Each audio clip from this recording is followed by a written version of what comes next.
Hello students, welcome to our channel Science Zone by Usha Ji. In this video, we will learn about the lesson 5 of class 9 of chapter Fundamental Unit of a Life. In this video, we will explain the some topics of the lesson 5.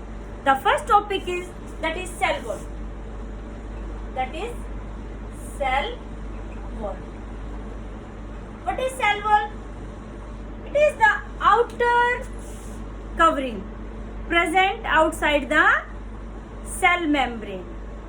यानी कि cell membrane बेटे आपने जो plant cell की structure देखी होगी, छोटी classes में भी देखी है आपने कि जो हमारी ये होती है सेल मेम्ब्रेन और plasma membrane. The membrane like structure present outside the plasma membrane is known as a cell wall. Okay, and this is a cell membrane. Okay, the cell wall is made up of cellulose, which provide strength to the plant cell. It is rigid structure.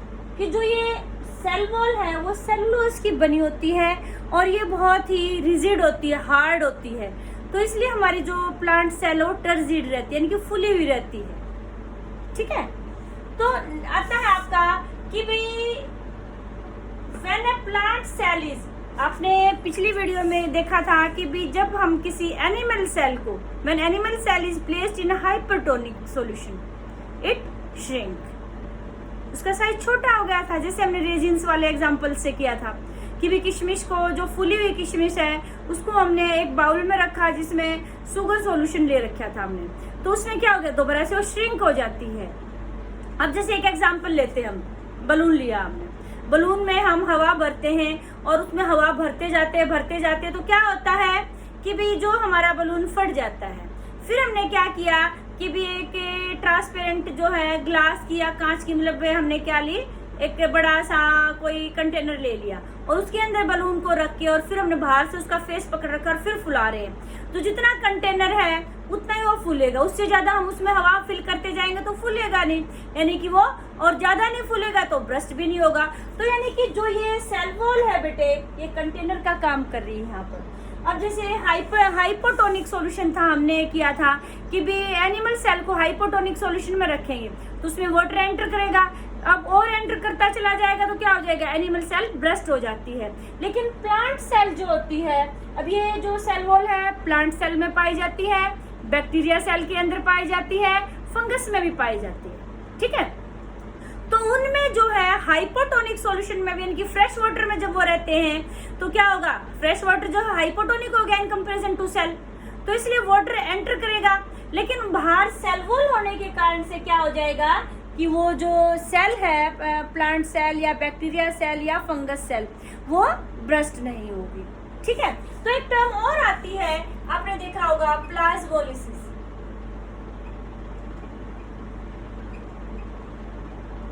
ये plasmolysis क्या होता है बेटे, जो plasmolysis क्या होता है, phenomena when a cell is placed in a hypertonic solution, there is removal of water, तो वाटर रिमूव हो जाएगा. तो देयर इज, अभी आपने कहा कि भी जो सेल वॉल है प्लाज्मा मेम्ब्रेन के साथ में होती है, जब हम इसको हाइपरटोनिक सॉल्यूशन में रख देते हैं तो क्या हो जाते हैं बेटे,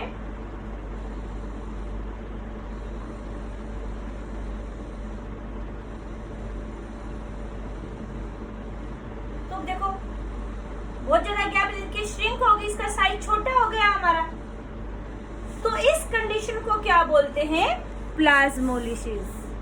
समझ में आया? When a plant cell is placed in a hypertonic solution, there is removal of water and shrinkage of plasma membrane. As a result, there is a large gap between the cell wall and a plasma membrane. This plasmolysis is of two types: temporary plasmolysis and permanent plasmolysis. Temporary ये जो plasmolysis होती है, कई बार आपने अभी जैसे गर्मी के सीजन में देखा, मान लो आपने प्लांट लगाए घर पे, गमला बाहर रख दिया छत पे, धूप में है, तो आप मान लो उसको 2 दिन पानी नहीं दिया तो बिल्कुल ऐसे मुरझा जाता है, ऐसे लीव्स जो ऐसे लटक जाते हैं. फिर आप जैसे दिन में ऐसे हो गए, शाम को आपने उसमें प्लांट्स में पानी दे दिया तो दोबारा से लीव्स ठीक हो जाती है, यानी कि पहले वो प्लाज्मोलाइज्ड हो गए थे वो, फिर दोबारा से डीप्लाज्मोलाइज हो गए। डीप्लाज्मोलाइज यानी कि दोबारा से अपनी पोजीशन पर आ जाते हैं ऐसे। और जब वो बिल्कुल सूख जाते हैं तो फिर हम उसको पानी देते रहे, फिर वो दोबारा पोजीशन पर नहीं आते हैं, तो वो होती है आपकी परमानेंट प्लाज्मोलाइसिस। समझ ना आपको? तो फंक्शन ऑफ सेल वॉल हमारा क्या हो गया? It provided mechanical strength to the plant और shape to the plant. Next आपका टॉपिक आता है बेटे, फिर हमारा हमने 3 रीजन किए थे पिछली वीडियो में, आपको बताया था कि भी जो सेल होती है उसके 3 मेन रीजन होते हैं, 3 फंक्शनल एरिया थे। उसमें हमने क्या क्या किया था? सेल मेम्ब्रेन, और यानी कि जो सेल वॉल थी वो भी उसी के पार्ट में आती है। नेक्स्ट हमने किया था न्यूक्लियस, और उसके बाद हमने कहा था कि साइटोप्लाज्म। अब हमने सेल मेम्ब्रेन से जो रिलेटेड टॉपिक है वो कंप्लीट हो गया। अब हम बात करते हैं न्यूक्लियस।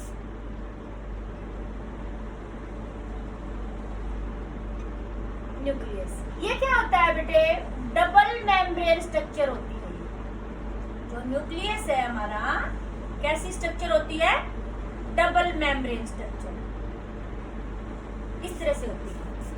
तो इसमें क्या होता है? बीच बीच में इसके मेम्ब्रेन में पोर्स प्रेजेंट होते हैं, उनको हम क्या बोलते हैं? Nuclear pore.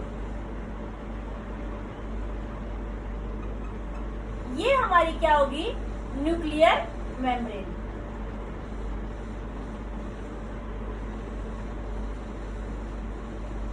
और इसके अंदर जो लिक्विड मेटेरियल प्रेजेंट होता है उसको हम बोलते हैं न्यूक्लियोप्लाज्म।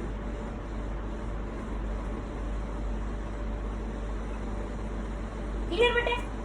और इसके अंदर एक और ऐसे विदाउट मेम्ब्रेन वाली स्ट्रक्चर प्रेजेंट होती है, उसको बोलते हैं न्यूक्लियोलस। क्लियर? अब इसमें भी बेटे हम पढ़ते हैं कि भी जो पेरेंट्स के जो कैरेक्टर्स होते हैं वो बच्चे के अंदर जाते हैं। तो क्या चीज है जो पेरेंट्स के कैरेक्टर को चाइल्ड के अंदर यानी कि नेक्स्ट प्रोजनी में लेकर जाती है? वो होता है डीएनए। नाम तो बहुत सारे बच्चों ने सुना होगा कि डीएनए टेस्ट हो रहा है, ये है वो है, तो डीएनए नाम बहुत बार सुना होगा। तो जो हमारा न्यूक्लियस है इसको ब्रेन ऑफ द सेल भी बोलते हैं। क्यों बोलते हैं? क्योंकि सभी सेल की सभी एक्टिविटीज को कंट्रोल करता है। तो जब सेल की 2 स्टेज आती हैं, resting stage and dividing stage. जब सेल रेडी टू डिवाइड होती है तो इसके अंदर का जो मटेरियल होता है अलग शेप ले लेता है, और जब वो यानी कि रेस्ट की स्टेज में होती है तो इसके अंदर का जो मटेरियल है वो अलग फॉर्म में प्रेजेंट होता है। जैसे जब रेस्ट स्टेज में होती है तो इसके अंदर बेटे ऐसे थ्रेड लाइक स्ट्रक्चर प्रेजेंट होती है, तो उसको हम क्या बोलते हैं? Chromatin.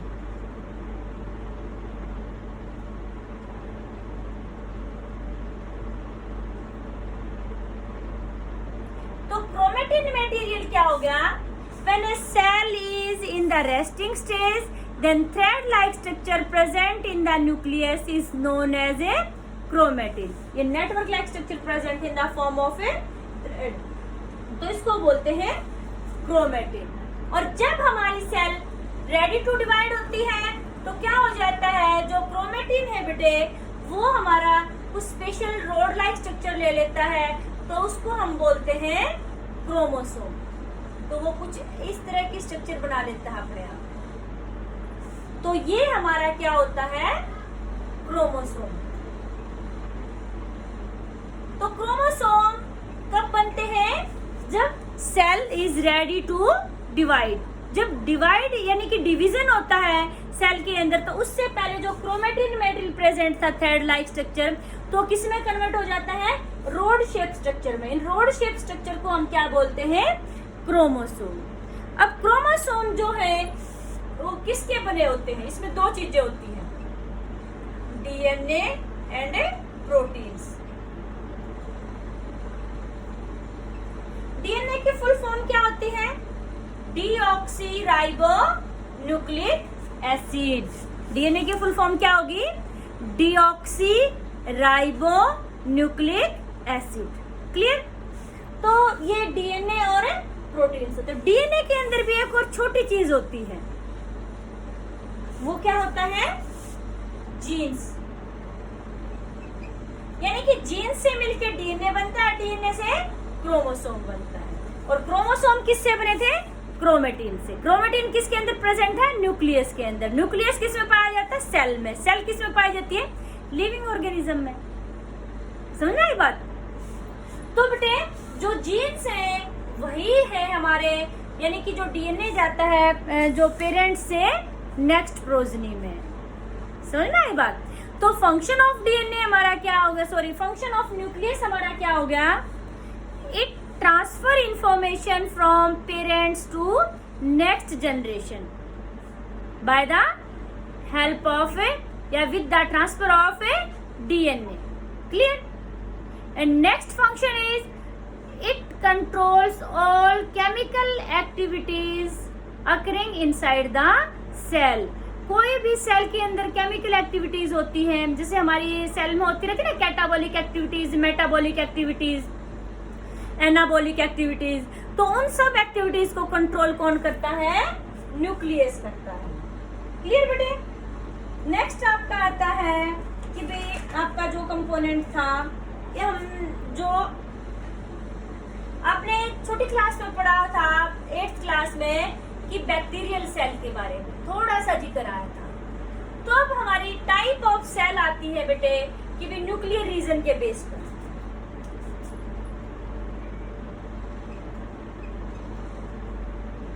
Type of cell, cell हमारी दो टाइप की होती है।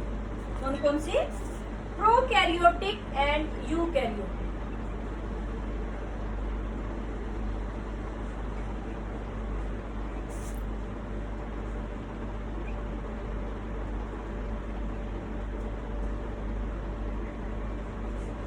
ठीक है, prokaryotic cell and eukaryotic cell.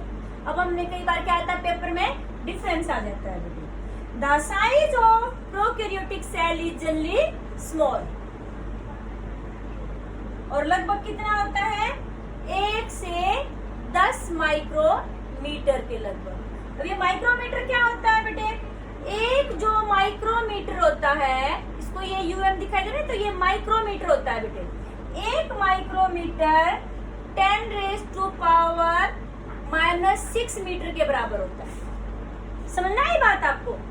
The size of prokaryotic cell is generally small and size of eukaryotic cell is generally larger. तो लार्ज साइज होता है। इसका कितना होता है? 5 to 100 micrometre. Okay, the next point is that the nuclear region of prokaryotic cell is not well defined. The nuclear region of eukaryotic cell is well defined. यानी कि nuclear region is not well defined. यहाँ पर क्या होता है? Well defined होता है, बाकी सेम लिखेंगे। Third point is nuclear membrane is present absent in prokaryotic cell. Nuclear membrane is present in a eukaryotic cell. The nuclear region is known as nucleoid. तो यहाँ पर सिर्फ मटेरियल प्रेजेंट है। जैसे हम कोई सामान लेकर आए, देखो पैकेट में हो, एक हम कई बार क्या होता है खुला सामान मिलता है, पैकेट में नहीं होता। तो जो खुला सामान है, तो ऐसे इसका जो क्रोमेटिन मटेरियल है बेटे प्रोकैरियोटिक सेल का, ओपनली पड़ा हुआ होता है। तो वो क्या, उस रीजन को हम कहेंगे न्यूक्लियोइड। और जो आपकी यूकैरियोटिक सेल है, इसमें अभी आपको बताया था कि भी जो डबल मेम्ब्रेन स्ट्रक्चर होती है उसमें रैप होता है, तो उस रीजन को हम क्या कहेंगे? न्यूक्लियस बोलेंगे। क्लियर? तो यानी कि न्यूक्लियर मेम्ब्रेन प्रेजेंट नहीं होती, नो न्यूक्लियर मेम्ब्रेन।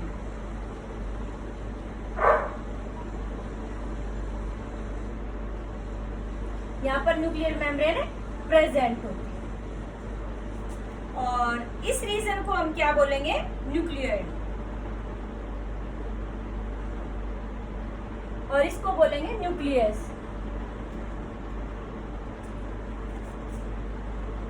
और number of chromosome in prokaryotic cell is 1।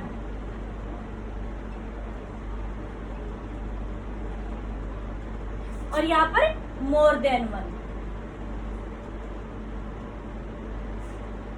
और आपका आता है इसमें कि भी membrane bound cell organelle is absent.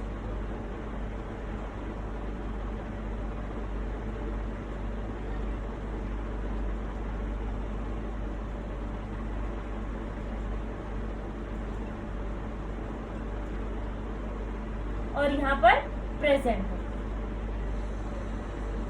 अब देखो बेटे कैसे, ये मेम्ब्रेन बाउंड ऑर्गेनेल्स का पॉइंट हम ऐसे भी कह सकते हैं, there is double membrane system in the prokaryotic cell and double membrane system in the eukaryotic cell, और there is a single membrane system in the prokaryotic cell. जैसे कई लोग खाना खाते हैं, आपने देखा भी होगा कई बार, जैसे किसी ने राइस लिए, उसी के अंदर दही डाल दी, उसी के अंदर उसने सब्जी डाल दी, उसी के अंदर जो भी चीजें मतलब इकट्ठा करके और उनका मिक्सचर बना लिया, तो वो क्या होगी।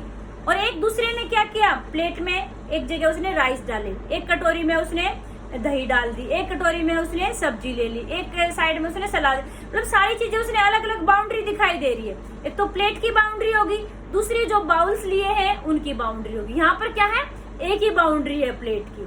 तो जो एक ही प्लेट की बाउंड्री वाली सेल हमारी कौन सी होगी, प्रोकैरियोटिक सेल। तो एक ही एनवेलप हुआ, एक ही मेम्ब्रेन हुई, और यहाँ पर डबल मेम्ब्रेन होगी। जैसे एक तो सेल यानी कि थाली होगी हमारी, और ऊपर से दूसरा हमारा क्या होगा, वो कटोरियां होगी। तो ऐसे ही यहाँ पर जो सेल ऑर्गेनेल्स है, एक तो बाहर से आउटर मेम्ब्रेन हमारी सेल मेम्ब्रेन होगी, और उसके बाद दूसरी जैसे राइबोसोम है, माइटोकॉन्ड्रिया है, इन सब चीजों की भी अपनी अलग से बाउंड्री है। तो वो हमारा क्या हो गया, डबल मेम्ब्रेन सिस्टम। तो ये बेटा आपके 6 पॉइंट्स हैं डिफरेंस के इसमें टाइप ऑफ सेल्स में, यानी कि प्रोकैरियोटिक सेल और यूकैरियोटिक सेल। ये बहुत इंपॉर्टेंट क्वेश्चन है। आपका साइज कितना होता है, यानी कि differentiate between prokaryotic cell and eukaryotic cell. तो आप इसको यहाँ से कर सकते हैं। नेक्स्ट आपका आते हैं सेल ऑर्गेनेल, जो आपका आता है उसमें हम करेंगे साइटोप्लाज्म।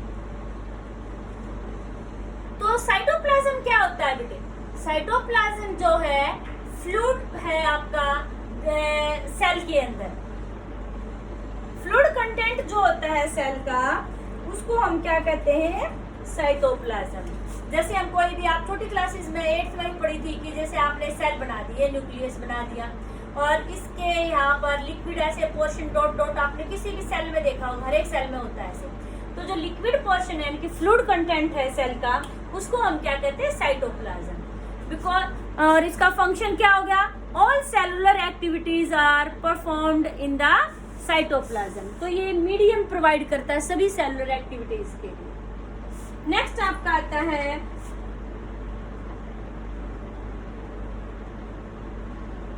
Endoplasmic reticulum. अब हम सेल ऑर्गेनेल्स के बारे में बात करेंगे। तो इसमें सबसे पहले हम बात करेंगे एंडोप्लाज्मिक रेटिकुलम, यानी कि जिसको हम ER से भी रिप्रेजेंट करते हैं।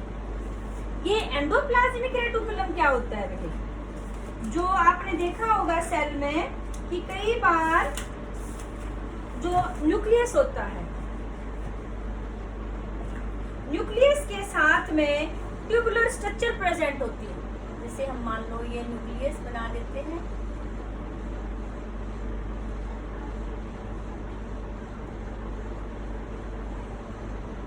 और इसके साथ में कई बार ऐसे ऐसे ऐसे ऐसे आपने देखा भी होगा, इस तरह की स्ट्रक्चर से कुछ स्ट्रक्चर प्रेजेंट होती है।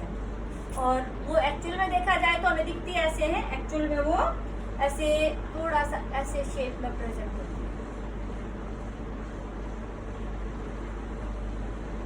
ठीक है, तो इसको बोलते हैं एंडोप्लाज्मिक रेटिकुलम, यानी कि tubular network like structure present in the cell. तो इसमें भी दो टाइप होती है बेटा एंडोप्लाज्मिक रेटिकुलम की भी, रफ एंडोप्लाज्मिक रेटिकुलम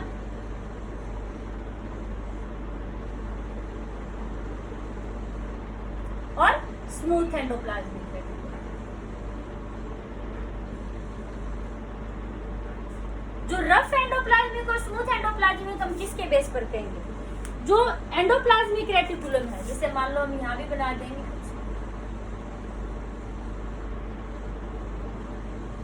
किसी किसी के ऊपर आपने देखा होगा सेल में ऐसे दिखाते हैं, ऐसे डॉटेड स्ट्रक्चर। ये डॉटेड स्ट्रक्चर क्या है? राइबोसोम्स प्रेजेंट है, और इस पर राइबोसोम्स प्रेजेंट है नहीं है। The endoplasmic reticulum on the surface of which ribosomes are present, these are known as a rough endoplasmic reticulum, and ribosomes are absent, those are known as a smooth endoplasmic reticulum। Clear बेटे?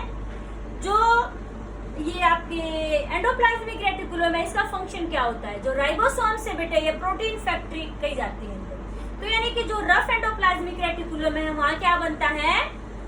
आपका क्या बनता है? Proteins बनते हैं। और जो smooth endoplasmic reticulum है वहां लिपिड्स बनते हैं। और आपने जो सेल मेम्ब्रेन जब पढ़ा था, बताया था कि वो किसकी बनी है? लिपिड्स एंड प्रोटीन्स की। तो जो ये आपके एंडोप्लाज्मिक रेटिकुलम है बेटे, ये मेम्ब्रेन सिंथेसिस में हेल्प करते हैं। तो एक टर्म आती है बायोजेनेसिस। बायोजेनेसिस क्या हो गया? यही हो गया कि भी rough endoplasmic reticulum produces protein and smooth endoplasmic reticulum produces lipids. These both help in the formation of a cell membrane. This phenomena is known as a biogenesis. समझ में आया आपको? कि भी इसे को हम क्या बोलते हैं? बायोजेनेसिस बोलते हैं। फिर आगे आता है फंक्शन ऑफ एंडोप्लाज्मिक रेटिकुलम। तो एंडोप्लाज्मिक रेटिकुलम के फंक्शन क्या हो गए? कि भी जो चैनल प्रोवाइड करता है, यहाँ से जो इंफॉर्मेशन है दूसरे मेटल है उसको सेल के दूसरा जो पार्ट है उनमें ट्रांसपोर्ट में, it provide the channel for the transport of A various substances. Next आपका आता है कि भी ये बायोकेमिकल एक्टिविटीज के लिए फ्रेमवर्क प्रोवाइड करता है। It provide framework for biochemical activities such like formation of protein, formation of lipids. This processes occurs in the endoplasmic reticulum. तो प्रोटीन सिंथेसिस कहाँ हो रहा था? रफ एंडोप्लाज्मिक रेटिकुलम में। और लिपिड सिंथेसिस यानी कि फॉर्मेशन कहाँ हो रही थी? स्मूथ एंडोप्लाज्मिक रेटिकुलम में। एक और मेन फंक्शन है इसका कि भी जो ड्रग्स या पॉइजनस सब्सटेंसेस आ जाते हैं हमारी बॉडी में, तो जो स्मूथ एंडोप्लाज्मिक रेटिकुलम है बेटे, वो क्या करता है? ड्रग्स और पॉइजन्स को डिटॉक्सिफाई करता है। कहाँ पर? Liver cells. ठीक है, कि जो ड्रग्स और पॉइजनस सब्सटेंसेस हमारी बॉडी में चले जाते हैं, जो लीवर सेल्स का स्मूथ एंडोप्लाज्मिक रेटिकुलम है उनको क्या कर देता है? डिटॉक्सिफाई कर देता है। समझ में आया आपको? तो बेटा आज के लिए इतना ही। बाकी जो हमारे टॉपिक बचे हुए हैं लेसन 5 के, उनको हम नेक्स्ट वीडियो में करेंगे। If you like this video please share and subscribe my channel. Thanks बेटा।